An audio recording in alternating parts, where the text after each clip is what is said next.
저 여러분이 교독하시죠. 몸은 하나인데 많은 지체가 있고 몸의 지체가 많으나 한 몸인과 같이 그리스도도 그러하니라.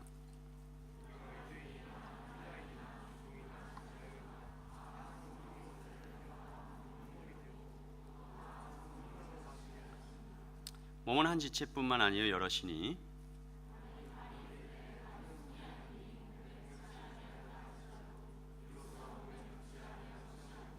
또 귀가 이르되 나는 눈이 아니니 몸에 붙지 아니하였다 할지라도 이로써 몸에 붙지 아니한 것이 아니니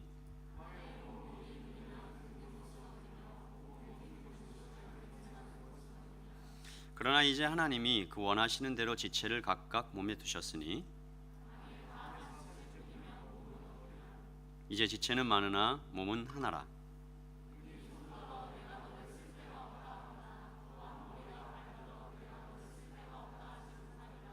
그뿐 아니라 더 약하게 보이는 몸의 지체가 도리어 요긴하고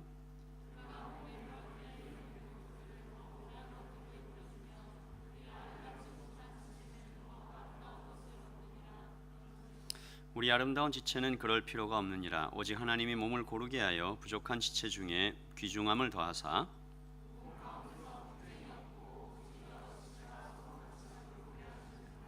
만일 한 지체가 고통을 받으면 모든 지체가 함께 고통을 받고 한 지체가 영광을 얻으면 모든 지체가 함께 즐거워하느니라. 너희는 그리스도의 몸이요 지체의 각 부분이라. 아멘. 우리 앉으시면서 앞뒤 좌우에 있는 분들과 좀 인사하시죠. 잘 오셨습니다. 그렇게 하면 인사하시죠.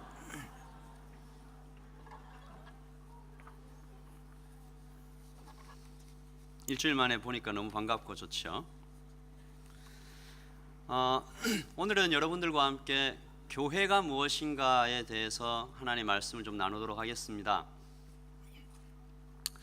교회가 무엇인가라는 질문을 받으면 늘 알고 있는 것이지만 선뜻 대답하기가 참 어려운 질문이기도 하겠다라는 생각이 듭니다. 여러분 생각하시기에 교회라고 생각하면 가장 먼저 떠오르는 이미지가 뭔가요? 우리 한번 옆에 있는 사람하고 한번 질문을 하고 대답을 한번 해주시죠. 교회가 무엇입니까? 라고 한번 질문하고 대답을 해보세요.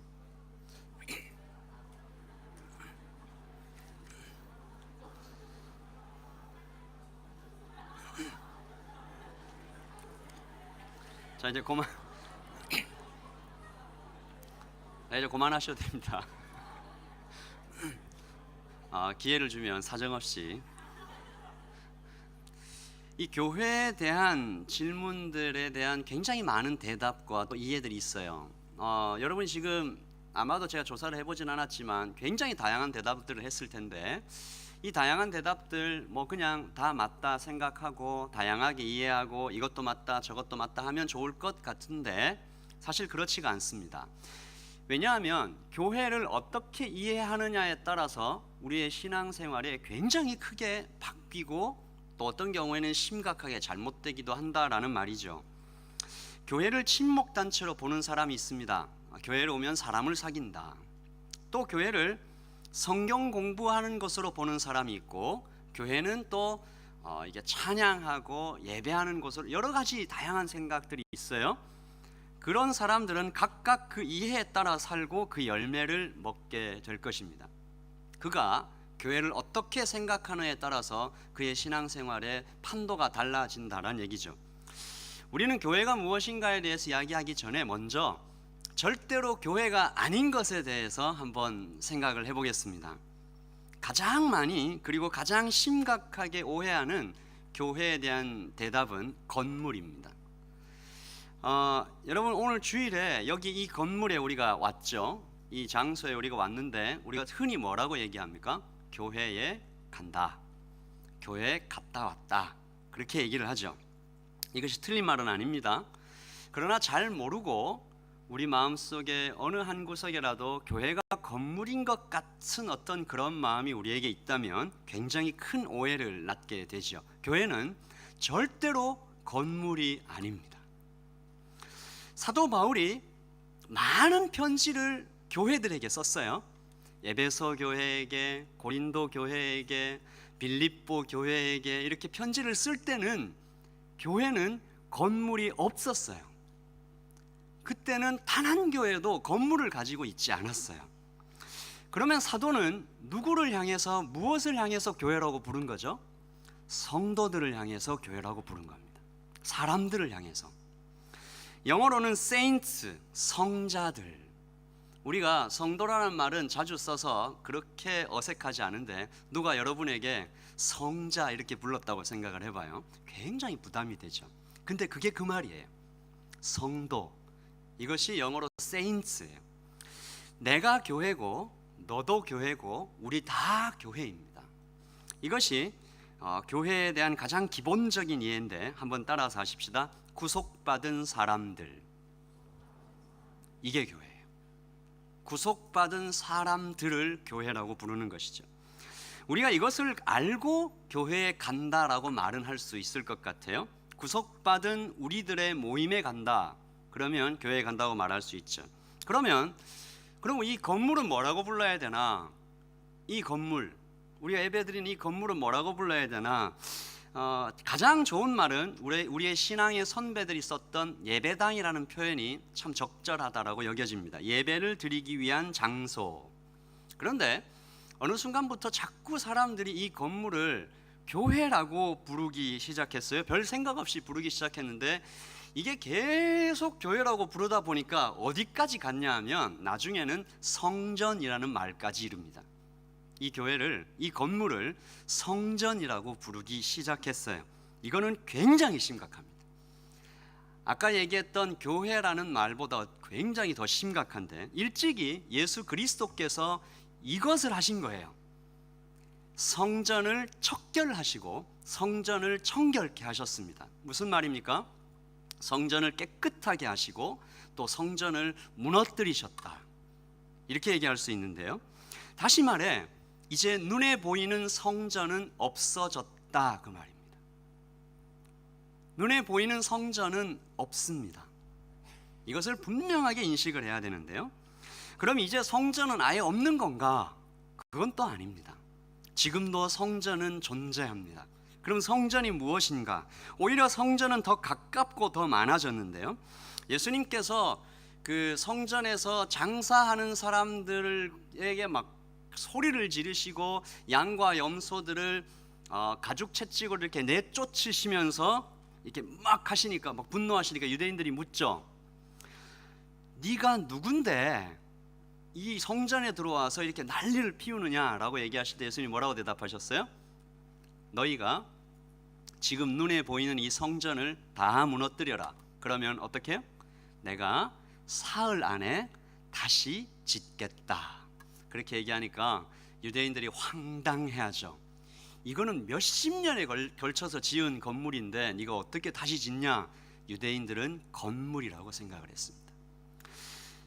이때 이 말씀을 당시에 아무도 이해를 하지 못했는데요. 심지어 제자들도 이해를 못했습니다. 사도 요한이 후에 예수님께서 승천하시고 나중에 이 말씀을 깊이 이해하고 나서 이 사건에 대해서 이렇게 기록했습니다. 요한복음 2장 21절입니다. 시작. 그러나 예수는 성전된 자기 육체를 가리켜 말씀하신 것이라. 그러니까 성전이 뭐라고요? 예수님의 육체, 예수님의 몸. 그럼 이건 또 무슨 말인가? 예수님의 그 몸, 예수님 몸은 이제 여기 없는데 그럼 어떻게 하냐? 예배는 어디서 드려야 되냐? 아마 당시 유대인들이 큰 고민에 빠지지 않았을까라는 생각도 듭니다. 유대인들은 예배는 오직 어디에서? 성전에서 드리는 거다. 자, 여러분 한번 생각을 해보십시다. 예배는 오직 성전에서 드려야 되죠. 그렇죠? 지금도 그렇습니다. 그때만 그랬던 것이 아니고 지금도 예배는 오직 성전에서 드려야 돼요. 근데 그 의미가 좀 바뀌었습니다. 우리가 지금 그것을 좀 나눠볼 텐데요. 도대체 이게 무슨 뜻인가? 이것을 이해하려면 예수님의 몸이 뭔가 이것에 대해 이해를 해야 됩니다. 예수님의 몸은 두 가지가 있어요. 하나는 physical body, 육체적인 물리적인 몸이고 또 하나는 spiritual body, 영적인 몸이 있습니다. 제가 2013년에 웨스트민스터 소요리 문답을 여러분과 함께 공부를 했었는데요. 그때 성자 하나님에 대해서 공부한 소요리 문답 40번입니다. 옛날의 그 추억을 되살려 한번 읽어보십시다. 시작. 왜 구속자는 한 인격 안에서 하나님과 사람이셔야만 합니까? 왜 구속자는 예수 그리스도께서는 사람을 구원하시는 그분께서는 한 인격, one persona 안에서 two personality를 가져야 되는가? 이런 얘기를 하시는 거죠. 자, answer입니다. 같이 읽어봅시다. 시작. 그 자신이 하나님과 인간이어야 하며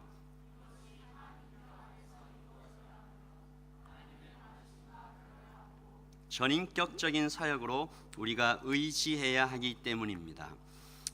여기서 예수님의 인성과 신성이 나옵니다. 인성은 사람 이름이 아니고 humanity라는 뜻이고요. 신성이 divinity라는 뜻이에요. 그러니까 육체 되심과 신 되심을 얘기하는데 물리적인 몸은 인성에 속한 것이고 영적인 몸은 신성에 속해 있습니다. 그때 보았던 그림 하나를 잠깐 다시 보시죠. 여기 한번 보십시오. 이것이 예수 그리스도의 신성과 인성에 대한 이해인데요. 예수 그리스도께서는 영원 전부터 시작이 없는 시작이 없는 그 영원 전부터 하나님이셨습니다. 신성. 이 신성으로 원래 신성만 가지고 계셨고 이것도 영원 끝까지, 영원 후까지 계속 그 신성을 가지고 계실 텐데 역사의 어느 한순간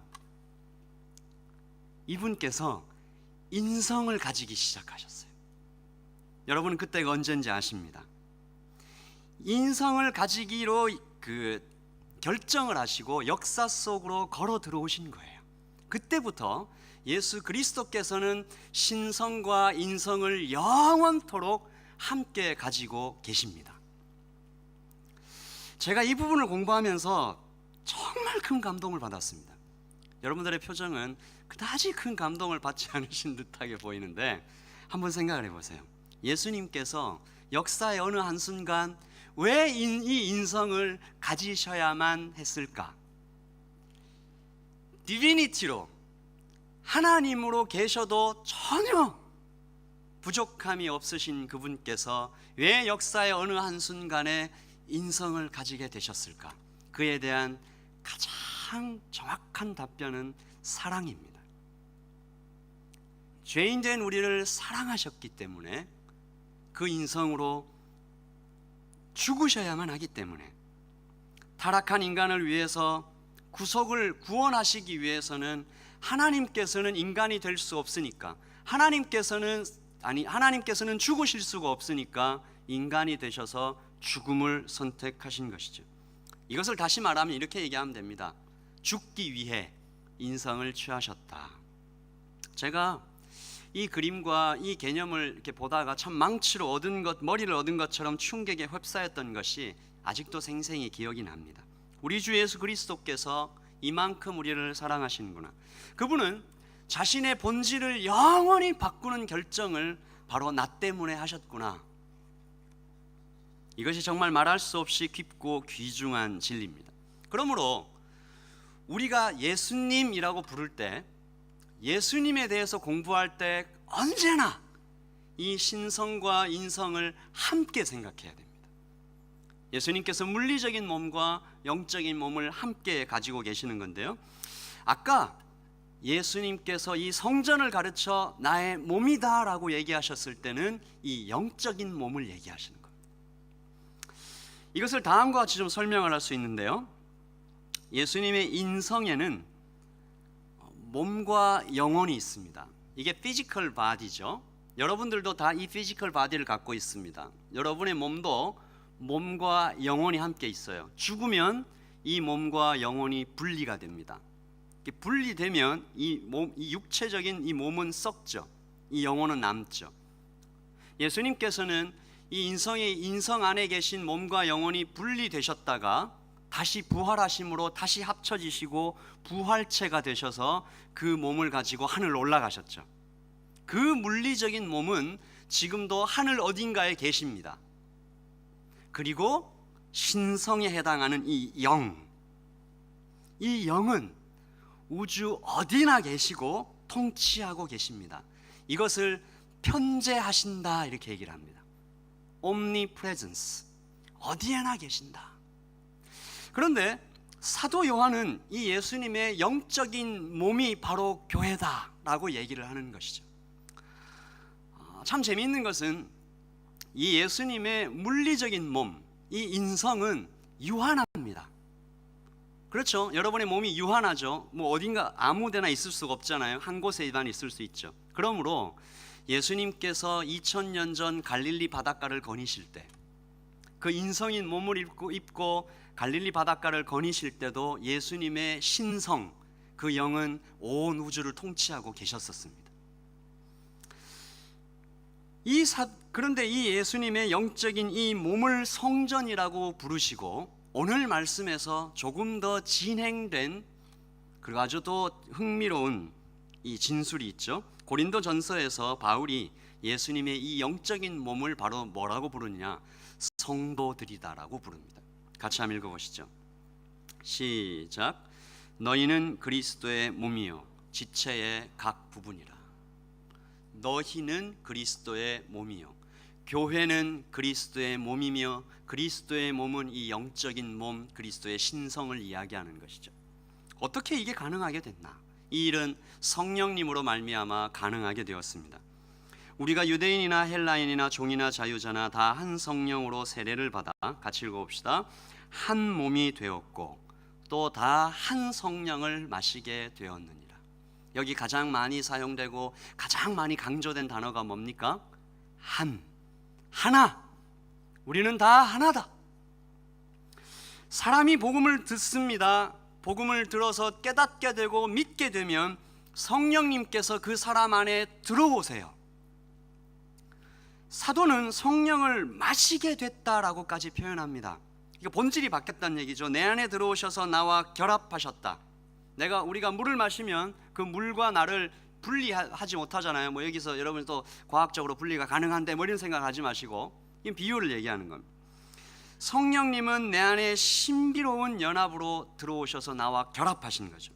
내 안에 계신 성령님과 여러분 옆에 있는 그 친구 안에 계신 성령님과 여러분 모두 안에 계신 성령님이 다 한 성령님이십니다.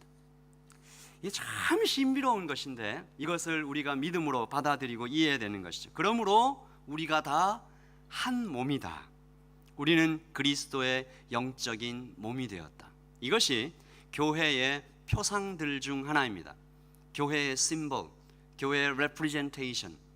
교회가 무엇이냐? 라고 얘기할 때 교회는, 따라서 하십시다, 그리스도의 몸입니다. 그리고 우리들입니다. 교회의 본질은 성도들입니다. 그리고 교회의 심볼은 사실 여러 가지가 있는데요, 대표적으로 5가지 정도가 있습니다. 교회가 무엇이냐라고 물어볼 때 그리스도의 몸이다라고 대답할 수도 있고, 성전이다라고 대답할 수도 있고, 군대다, 신부다, 새 예루살렘이다. 대표적인 것은 한 5가지 정도 됩니다. 기회가 되면 여러분과 다 함께 교회의 이 표상들, 교회의 심볼들에 대해서 다 나누고 싶은 마음이 있지만, 오늘 이 그리스도의 몸된 교회만 잘 이해해도 나머지 4개에 대한 이해가 쉬워질 거라고 생각을 됩니다. 교회는 그리스도의 몸이죠. 예수님의 2가지 몸 중에 물리적인 몸은 저 하늘 어딘가에 계시고 영적인 몸은 전 세계 곳곳에 있습니다. 전 세계에 있는 구속받은 성도들, 이 사람들이 다 교회인데, 이 교회를, 이 다 하나의 교회입니다. 전 세계에 있는 이 교회, 지금 시간적으로 지금 이때에 있는 이 교회만 하나가 아니고요, 1000년 전에 죽었던 그 성도들과 1000년 후에 죽을 그 성도들도 다 같이 하나예요. 이것을 우리가 고백하는 사도신경에서 The Holy Catholic Church라고 부릅니다. 이게 오해는 하지 마세요. 천주교인가? 뭐 이렇게 생각하지 마시고, 이게 교회의 3가지 속성을 얘기하는 겁니다. 교회는 유일하다. 교회는 다 하나다. Holy, 교회는 거룩한 곳이다. Catholic, 보편적이다. 이걸 잘 이해하셔야 되는데, 보편적이다는 말은 누구나 올 수 있다. 자유인이나 헬라인이나 유대인이나 누구나 다 함께 모여서 한 교회를 이룰 수 있다라는 거죠. 이것을 거룩하고 보편적인 교회, 그래서 우리는 이것을 보편적 교회, 즉 유니버설 처치라고 부릅니다. 우리 한번 따라서 하십시다. 보편적 교회. 이 유니버설 처치라고도 부르는데요, 이것을 보이지 않는 교회라고도 부르고 천상의 교회라고 부릅니다. 이것을 이해하는 게 굉장히 중요한데요, 이게 하나예요. 모든 것이 하나고, 이 교회에 모든 민족과 열방의 성도들이 다 속해 있고, 그들의 숫자가 영원 전부터, 창세 전부터 정해져 있습니다. 하나도 더할 수도 없고 하나도 뺄 수가 없어요. 요한복음 6장 39절에 보시면 예수님께서 이런 말씀을 하십니다. 나를 보내신 이의 뜻을 행하려 함이니라. 나를 보내신 이의 뜻은, 시작, 내게 주신 자 중에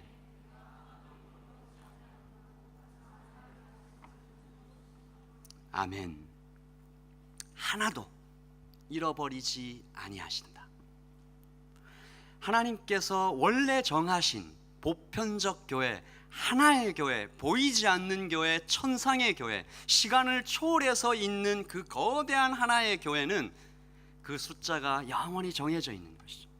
여러분, 이것을 신천지 같은 이단처럼 그 숫자가 14만 4천 명인가 이렇게 얘기하면 안 됩니다. 이것은 상징적인 숫자죠. 아무도 숫자를 모릅니다. 그러나 하나님께서 예정하신 사람들은 단 한 사람도 잃어버리지 않고 모두 부활할 것입니다. 그리고 이 보이지 않는 교회, 보편적 교회에 속하면서 이 지역에 있는 이 교회들이 있는데요, 이것을 지역교회, 로컬 처치라고 부릅니다. 우리 이제 한우리 교회 이렇게 하면 이제 로컬 처치죠. 우리가 이 보편적 교회와 이 지역교회, 유니버설 처치와 로컬 처치의 관계를 잘 이해해야 되는데요, 여러분 가끔 신문에서 이런 얘기 들어보셨는지 모르겠습니다. 여러분 한국 신문을 보시는지 모르겠는데, 가나안 성도 이런 말 들어봤어요? 가나안 성도, 이게 뭔가 깊은 의미가 있는가나 생각을 해봤는데 그것도 아니더라고요. 교회에 안 나가, 그걸 거꾸로 얘기하면 가나안 성도 이렇게 되는 거죠. 지역 교회를 나가지 않는 거예요. 로컬 처치에 속하지 않겠다. 그러나 나는 보편적 교회, 거기에는 속해 있다. 이렇게 얘기하는 사람들. 로컬 처치에 속하지 않으면서 나는 보편적 교회에는 속하겠다. 즉, 교회는 안 나가는데 나는 교인이다. 나는 여전히 구원받은 사람들이다 라고 말하죠. 여러분 잘 들으십시오. 지역 교회에 속하지 않고 보편적 교회에 속할 수 있는 방법이 절대로 없습니다. 결코 없습니다. 오늘 설교 가운데 다 잊어버리셔도 이 하나를 기억하십시오. 지역교회에 든든하게 속해져 있지 않은 사람이 보편적 교회에 속해 있을 수가 없어요. 그러므로 심하게 얘기하면 보편적 교회에 속하지 않는 사람이 구원받은 사람이 아니듯이, 지역교회에 속하지 않은 사람에게 구원이 잘 모르겠다 이렇게 얘기할 수 있는 거죠. 그러므로 지역교회를 섬기며 사랑하는 일이 그토록 우리의 영적 생명에 중요하다라는 겁니다. 사도 바울이 고린도 교회에게 편지를 쓸 때 그는 이 고린도 교회, 이 지역교회에 속하지 않으면서 보편적 교회에 속하는 성도들을 아예 상상도 안 했습니다. 그런 일이 존재할 수가 없는 거죠. 말씀 읽어봅시다. 로마에 있는 교회에 보낸 편지인데요, 시작. 로마에서 하나님의 사랑하심을 받고 성도로 부르심을 받은 모든 자에게 하나님 우리 아버지와 주 예수 그리스도로부터 은혜와 평강이 있기를 원하노라. 사도 바울은 그의 편지의 거의 모든 첫 부분에서 그 지역에 있는 성도들에 대한 편지를 에베소에서, 로마에서, 빌립보에서 하나님의 사랑하심을 받고 성도라 부르심을 입은 자들, 그 교회가 그리스도의 몸이며 우리는 그리스도의 몸을 이루는 각 지체다. 오늘 말씀은 이 그리스도의 몸된 교회가 과연 어떤 모습이어야 되는지 가르쳐주고 계시는데요, 여기서 중요한 것이 있습니다. 너는 그리스도의 몸이 되어라. 너는 반드시 그리스도의 몸이 되어야 된다. 이런 얘기를 하신 게 아니에요. 너는 이미 그리스도의 몸이다. 라고 이미 먼저 선언을 해주신 거예요. 우리는 이것을 다른 말로 은혜라고 부릅니다. 마치 대학이나 직장에 먼저 합격을 시켜놔요. 그 사람의 성적이나 태도가나 어떤 상관없이 합격을 먼저 시켜. 그러면 너무 좋겠죠, 여러분들? 일단 합격을 시켜놔. 그리고 나서 말하는 거예요. 야, 네가 이 대학에 걸맞게, 이 직장에 걸맞게 이제부터 실력을 좀 쌓는 게 좋지 않겠냐? 이렇게 말하는 것과 비슷합니다. 너희는 그리스도의 몸이다. 그렇다면 그리스도의 몸답게 사는 모습은 이런 모습이다 라고 설명을 해주시는 것이죠. 하나님 믿는 일이 다 이와 같습니다. 은혜가 항상 먼저예요. 은혜가 항상 먼저 존재해요. 우리가 아직 죄인 되었을 때에 그리스도께서 우리를 위하여 죽으심으로 은혜가 언제나 먼저예요. 우리가 아직 죄인 되었을 때 예수님의 이름에 대해서도 들어보지도 못하고 오히려 막 욕하고 그럴 때에도 그리스도께서 우리를 위하여 친히 기꺼이 죽어주심으로 은혜가 항상 먼저입니다. 그리고 이것이 정말로 깨달아지는 사람은 절대로 가만히 있을 수가 없는 거죠. 그 은혜를 정말로 깨달았다면 그 사람에게는 반드시 반응이 따라옵니다. 리액션. 이것을 다른 말로 소명 혹은 사명이라고 부릅니다. 내가 얼마나 엄청난 은혜를 받았는가 깊이 깨닫고 나면 야, 이제 이렇게 살면 안 되겠다. 하늘의 하나님께서, 우주의 통치자께서 나를 위해 이런 이만큼의 희생과 이만큼의 사랑을 보내주셨는데 내가 이렇게 살면 되겠냐? 그때 사명이 생기는 거죠. 그 사명 때문에 사람이 변하고 가정이 변하고 국가가 새로워진다, 그 말입니다. 고린도 교회가 아주 좋은 예죠. 여러분, 고린도 전서를 한번 읽어보시면 성경을 좀 진지하게 읽는 분들은 반드시 화가 나게 돼 있습니다. 무슨 교회가 있다? 이런 말 하면 안 되지만 무슨 교회가 이 모양이냐? 교회가 지을 수 있는 거의 모든 죄는 다 지은 것 같아요. 죄목이 어마어마합니다. 교회 분열, 교만, 심각한 갑질, 근친상간, 불신 법정에 송사하기, 우상숭배, 간음, 예배 형식 가지고 싸우기, 교리 전쟁. 고린도전서 곳곳에 그 고린도 교회에 대한 문제들이 쫙 나요. 무슨 이런 교회가 다 있나? 그런데 또 다시 생각해 보면 사실 이것이 우리가 지금 살고 있는 이 땅 지상교회의 불편한 진실이에요. 이 땅 모든 교회가 다 그래요.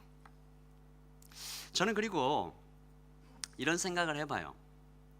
정말로 아름다운 교회, 여러분, 우리가 지금 한 250명 정도 이렇게 앉아 있는데 이 250명이 다 우리 물론 그쪽을 향해 가야 돼요. 제 이 말을 잘 못 듣고 나는 목사님의 저 말 때문에 난 대충 살아야 돼, 그렇게 생각하면 안 돼요. 우리가 다 예수 그리스도의 제자고 정말 다 그런 모습이다. 너무 좋겠죠. 근데 저는 어떤 면에서는 그런 교회가 과연 정말 좋은 교회일까? 지상의 모든 교회에는 불편한 사람들, 예수님 안 믿는 사람들, 아직도 자기 죄를 해결하지 못해서 와가지고 눈물 흘리고 그런 사람들, 죄가 많은 사람들, 상처 많은 사람들, 막 건드리면 막 확 화내는 사람들, 거짓말하는 사람들, 사기치는 사람들, 그런 사람들이 있는 것이 맞아요. 놀라운 것은 이 땅 지역교회의 이 불편한 진실을 아시면서도 그 모든 것들을 다 아시는데 그 교회를 향하여 하나님께서 사도 바울의 입술을 통하여 너희는 그리스도의 몸이다, 그렇게 얘기해 주신 겁니다. 너희는 이미 그리스도의 몸이다. 내가 어떤 모습이든지 너는 내 아들이다, 내 딸이다. 우리 교회 참 문제가 우리 하늘교회 말고 우리 그 지상교회 모든 문제가 많죠. 그런 문제가 정말 많지만 그 교회들을 향하여 하나님께서 지금도 너희는 그리스도의 몸이다라고 불러주시는 것입니다. 그러면 우리도 그 주님의 마음을 따라 이제 반응을 해야 되겠죠? 네, 저는 그리스도의 몸입니다라고 대답을 해야 되는 겁니다. 우리는 그리스도의 몸입니다라고 대답을 해야 되는 거예요. 그래서 우리 한번 실천해 봅시다. 옆에 있는 사람 손을 지그시 잡고 우리는 시작. 우리는 그리스도의 몸입니다. 당신은 자격이 없지만 그래도 고백해야 됩니다. 우리는 그리스도의 몸입니다. 당신은 성자입니다. 감사합니다. 예수님처럼 거룩한 사람들입니다. 여러분들이 거룩해서 거룩한 것이 아니고 거룩하게 여겨주셔서 거룩한 거예요. 그 은혜를 받으면 나에게 반응이 나와요. 사명이 생겨요. 오늘 말씀에 바로 그 사명들, 교회는 이런 모습이어야 한다 라는 것에 대해서 기록해 놓고 있습니다. 먼저 그리스도의 몸인 교회가 절대로 하면 안 되는 거, 이거 먼저 좀 살펴봅시다. 두 가지를 기록하고 계신데, 첫째, 절대 하면 안 되는 겁니다. 이건 읽어봅시다. 시작. 나는 몸과 관계없다 하면 안 됩니다. 말씀 읽어보죠. 시작. 만일 발이 이르되 나는 손이 아니니 몸에 붙지 아니하였다 할지라도 이로써 몸에 붙지 아니한 것이 아니요, 또 귀가 이르되 나는 눈이 아니니 몸에 붙지 아니하였다 할지라도 이로써 몸에 붙지 아니한 것이 아니다.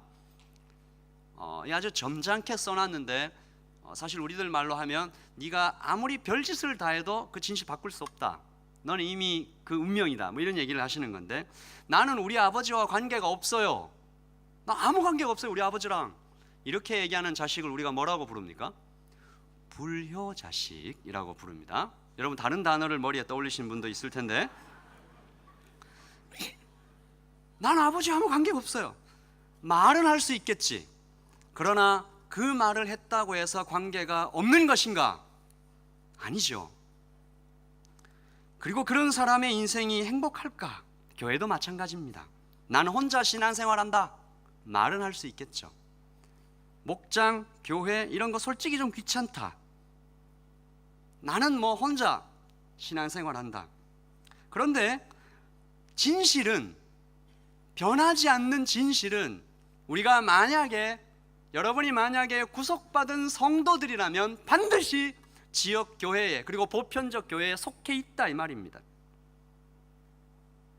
이것을 모르고서는 그의 인생이 결코 하나님의 뜻을 따를 수가 없습니다. 그는 돈을 벌고 결혼을 하고 사랑하고 아이를 낳을 수 있겠죠. 직장에서 성공을 할 수도 있을 것입니다. 그러나 그리스도 안에 있지 않으면 그의 인생이 하나님 앞에서 아무것도 아니듯이 나는 이 교회에 속하지 않았다 라고 말하는 사람들이 결코 하나님의 뜻을 따르는 삶을 살 수 없겠죠. 절대로 이런 말을 하면 안 됩니다. 그래서 우리가 정말 교회를 사랑하고 곁에 있는 지체를 사랑해야 할 것입니다. 둘째, 같이 읽어봅시다. 너는 쓸데없다 하면 안 됩니다. 12장 21절에 눈이 손들어 내가 너를 쓸데없다, 머리가 발들어 내가 너를 쓸데가 없다 라고 얘기하면 안 된다라는 말씀이 있는데요, 내가 어떻게 그리스도의 몸에 속해 있는가, 그 은혜가 얼마나 큰지 깨달으면 이런 말을 할 수가 없는 거죠. 사막 같은 내 마음에 진리의 영이신 성령께서 역사해 주시면 나 같은 사람이 구원을 받았는데 하물며 나 같은 사람도, 그러면 당신도 그 은혜를 받았군요. 교만을 버리고 겸손하게 그를 바라보게 되죠. 나도 용서받은 죄인, 당신도 그런 사람. 그러므로 당신과 내가 그리스도에 연결되어 있고 당신이 있기에 내가 존재합니다. 우분투, I am because you are. 그렇게 얘기를 하게 되시죠. 자, 이제 절대로 하면 안 되는 거 두 가지 나눴고, 이제 그리스도의 몸인 교회가 반드시 평생에 걸쳐서 고백해야 될 세 가지를 같이 보겠습니다. 첫째, 자 시작. 당신은 특별하고 소중한 지체입니다. 다양성과 보편성인데요, 말씀 읽겠습니다. 그뿐 아니라 더 약하게 보이는 몸의 지체가 도리어 요긴하고 우리가 몸에 덜 귀히 여기는 그것들을 더욱 귀한 것들로 입혀주며 우리의 아름답지 못한 지체는 더욱 아름다운 것을 얻느니라. 그런즉 우리의 아름다운 지체는 그럴 필요가 없느니라. 오직 하나님이 몸을 고르게 하여 부족한 지체에게 귀중함을 더하사 몸 가운데서 분쟁이 없고 시작 오직 여러 지체가 서로 같이 돌보게 하셨느니라. 말씀은 길지만 메시지는 하나죠. 모두 다 귀하다. 한 사람도 귀하지 않은 사람이 없다. 우리가 볼 때 약하게 보이는 그 지체도 귀하다. 이 말은 다시 말해서 한 목장 안에서 한 교회 안에서 각자에게 특별한 사명이 있다 그 말입니다. 어떤 사람은 많은 사람을 돌보는 사람이 있을 것이고 또 어떤 사람은 적은 사람을 돌보고 돌봄을 많이 받는 사람도 있겠지만 그가 또 기도로 다른 사람을 돌볼 수도 있을 것이고 어떤 사람은 목자로 섬길 수 있지만 참 신비로운 사실은 목자가 목원을 돌보는 것처럼 어떤 목원은 목자도 돌본다 그 말입니다. 다 필요하다. 우리가 이 은혜를 알고 각자에게 하나님께서 주신 내가 이 하나님의 교회에서 나에게 주신 이 특별한 사명이 뭔가 이걸 다 찾아야 됩니다. 그래야 우리가 살죠. 한 목장은 하나의 교회, 주님은 단 한 사람도 아무런 사명 없이 그 목장에 보내지 않으셨습니다. 우리가 이 믿음이 있어야 돼요. 여러분 이제 목장 리스트가 발표가 됐는데 어떤 사람은 저에게 와서 저는 이 목장에서 제일 나이가 많습니다. 어떡합니까? 라고 얘기하는 사람이 있을 수도 있습니다. 그렇죠?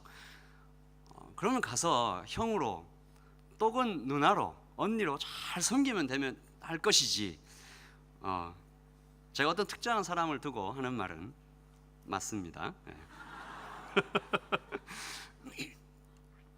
내가 왜 이 목장에 하나님께서 보내셨을까 깊이 고민하고 왜 나는 저 목장을 보니까 좀 사이가 되게 좋은 것 같고 또 이 목장을 보니까 성경 공부를 굉장히 좀 깊이 하는 것 같고 저 목장을 보니까 목자가 좀 참 잘생겼고 이 목장은 뭔가를 많이 먹고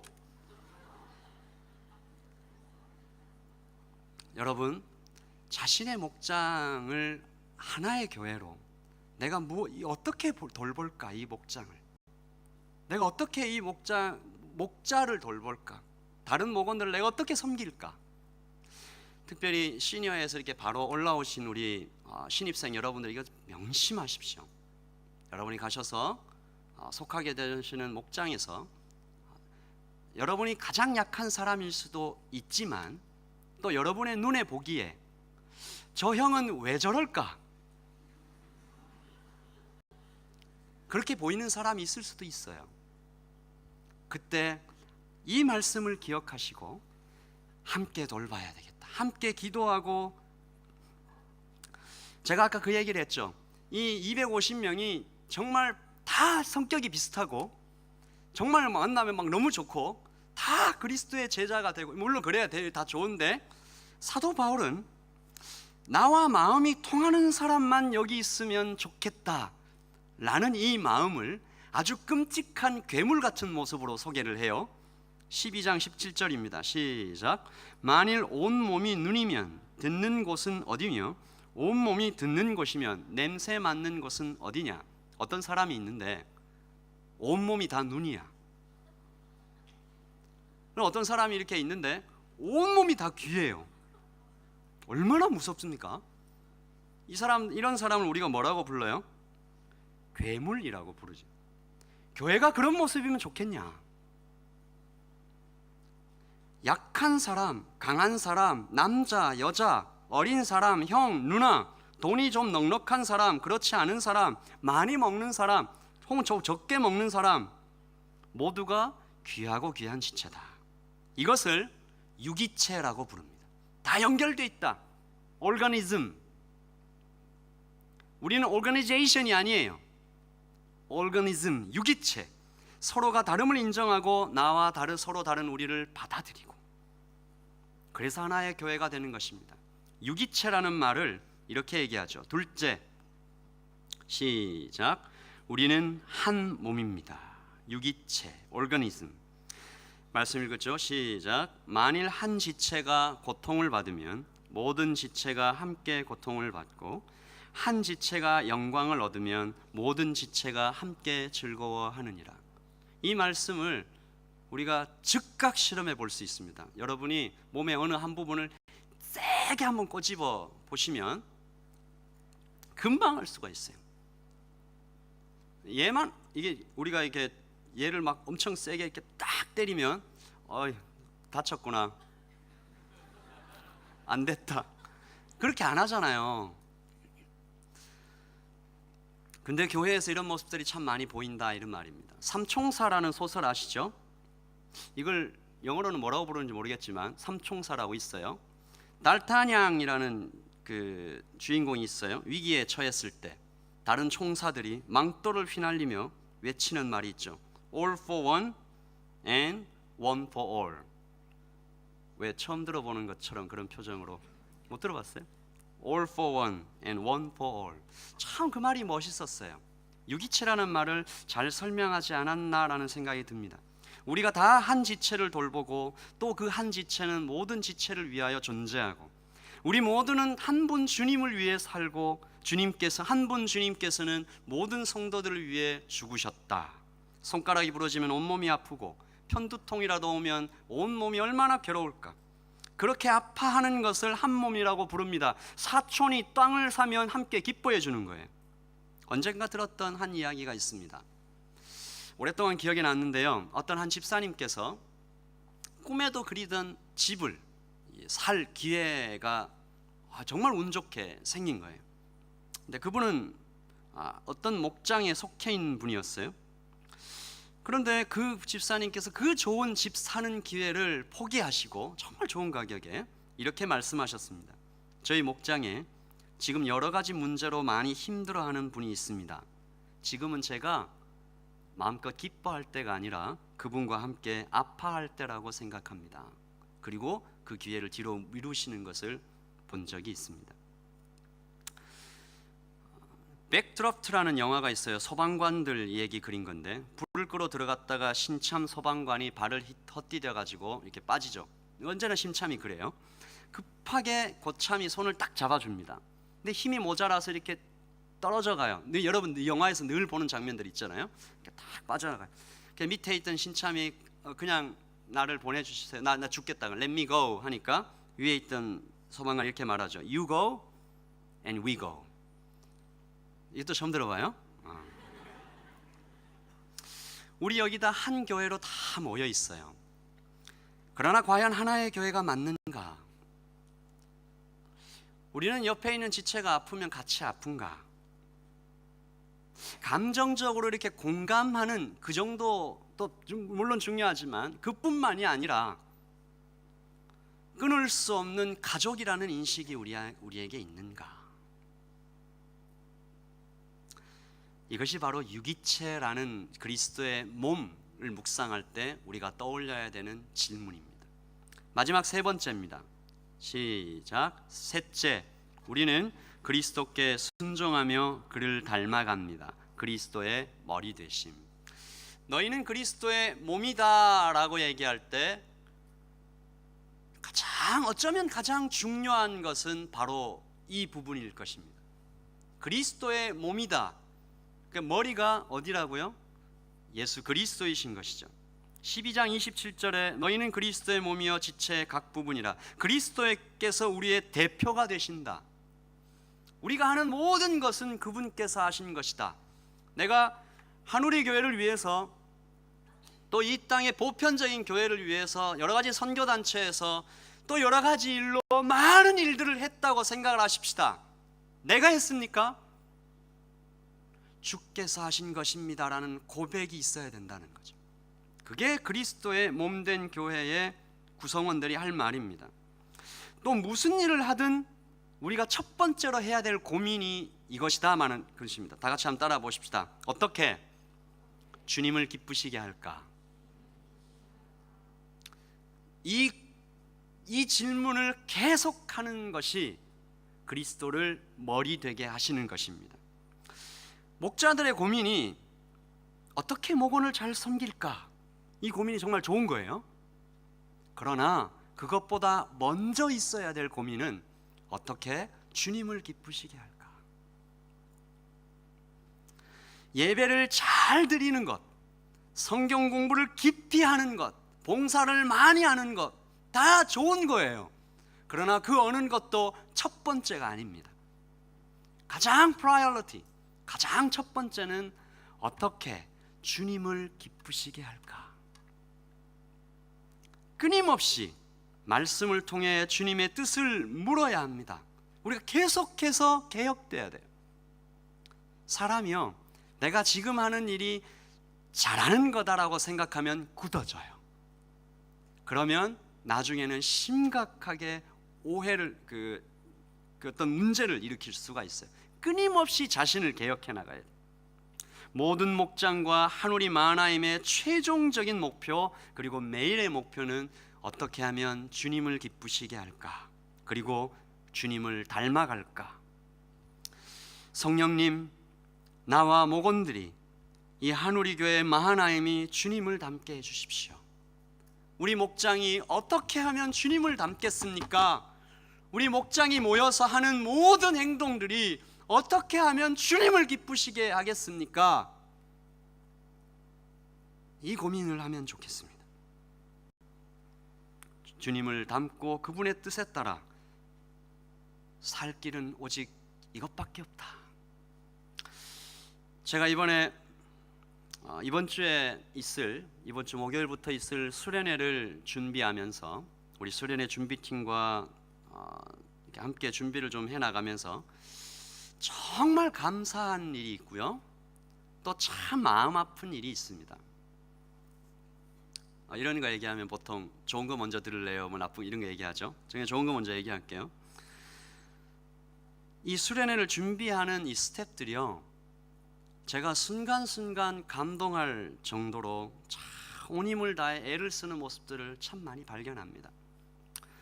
먼저 그 전부터 이 목자들을 초원에 배치하는 할 때, 그리고 이 모든 여러분들을 목장에 배치할 때 이들이 얼마나 애를 쓰고 얼마나 기도를 하고, 뭐 몇 번, 5번, 6번 처음부터 다시 이렇게 하면서 기도하는 그런 모습들, 어젯밤에도, 그리고 요즘은 거의 매일 모이시는 것 같은데, 단순히 그런 열심을 내는 차원뿐만이 아니라 정말 많이 기도하고 하나님의 교회를 정말 귀하게 여기는 그런 스태프들을, 그런 청년들을 참 많이 보면서 이들이 참 교회를 사랑하는구나, 하나님을 사랑하는구나, 정말 좋았습니다.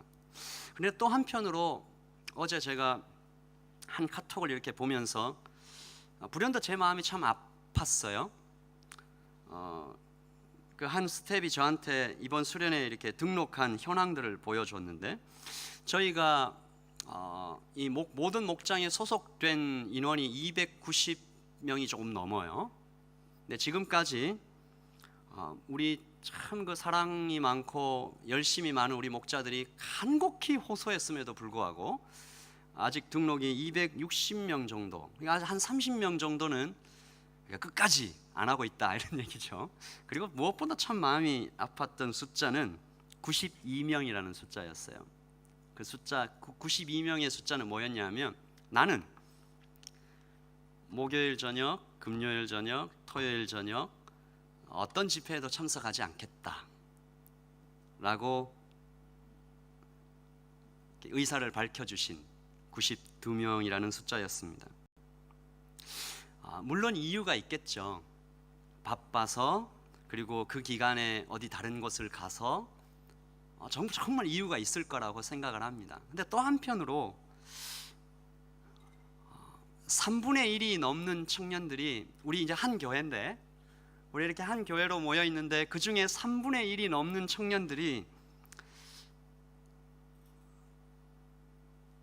우리 함께 하나님의 교회를 세워가는 이 말씀의 말씀을 듣고 1년을 함께 시작하자고 하는 이런 모임에 하루도 오지 않고 있다라는 생각을 할 때 제 마음 가운데 우린 정말 하나의 교회가 맞을까? 단 하루 저녁도 나는 오지 못하겠다. 저는 끊임없이 지금도 제 자신에게 질문하고 있습니다. 이유가 뭘까? 물론 그 첫 번째 책임은 제가 지는 거겠죠. 제가 여러분과 함께 하나님의 말씀을 좀 더 잘 나누지 못한 책임 때문에 저 자신이 먼저 마음이 아픕니다. 우리는 과연 그리스도를 머리로 모시고 서로 유기적으로 연결된 한 몸이 맞는 것일까? 우리는 정말 이 교회를, 이 하나님의 교회를, 이 지상 교회를, 이 로컬 처치, 하나님께서 우리에게 허락하신 이 한우리 교회 마하나임이라는 공동체를 정말로 위대한 것으로, 정말로 사랑해야 할 곳으로 그렇게 사랑하고 있는 것인가? 말씀을 좀 마무리하겠습니다. 사랑하는 우리 모든 마하나임의 청년 여러분, 교회를 사랑하십시오. 이 지역 교회에 소속하지 않고 하나님의 보편적인 교회에 소속할 방법이 전혀 없으며, 하나님께서 이미 여러분에게 선언해 주시고 은혜를 주시기를, 너희가 어떠한 상태이든지 간에 너희는 이미 그리스도의 몸이다라고 선언해 주셨습니다.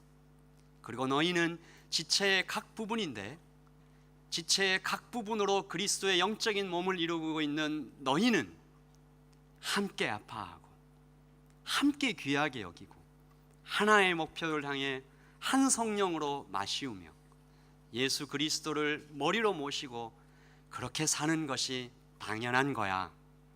그렇게 말씀하고 계시는 예수님의 말씀을 오늘 이 오후 2시에, 이제 3시 다 됐네요. 넘었네요. 이 3시에 여러분 마음에 그 말씀을 받으시기를 바랍니다. 예수 그리스도의 이름으로 축복하고요. 제가 한번 기도하겠습니다.